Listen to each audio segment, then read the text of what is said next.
The article I read was Microbes in the Mind. This article discusses how gut bacteria and the brain affect each other.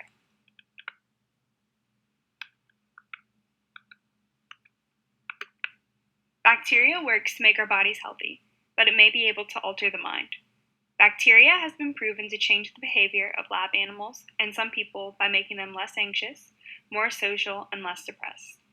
The right bacteria can combat mental disorders such as depression and anxiety, but the wrong microbes could have the opposite effect.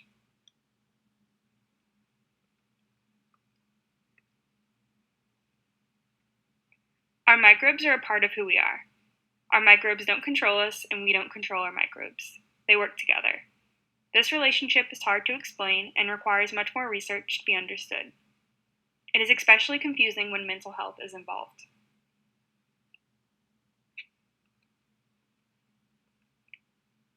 Scientists hope to discover psychobiotics, or bacteria-based drugs made of live organisms that could improve mental health. Ted Denon, the psychiatrist who coined the term psychobiotics, was fascinated by a tragedy in Walkerton, Canada in May 2000. Floods caused the town's water supply to be overrun with dangerous strains of two bacteria. About half the town's population got ill, and the rate of depression in Walkerton were clearly and significantly up. That spike raised suspicion that the infection had caused the depression.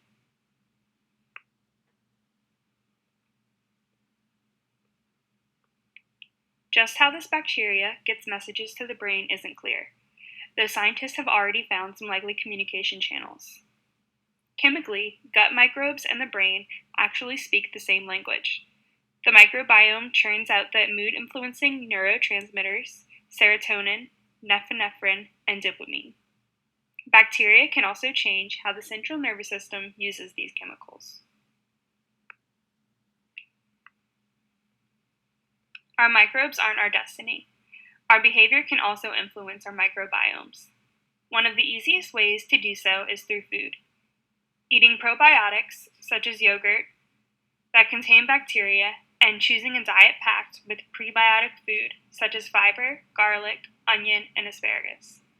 Prebiotics nourish what are thought to be beneficial microbes, offering a simple way to cultivate the microbiome, and in turn, our health.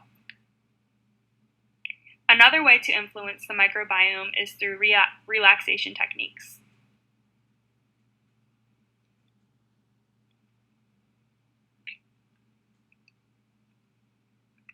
If the mind can affect the microbiome, and the microbiome can affect the mind, it makes little sense to talk about who is in charge. The article makes the case that the definition of I should be expanded to include microbiomes.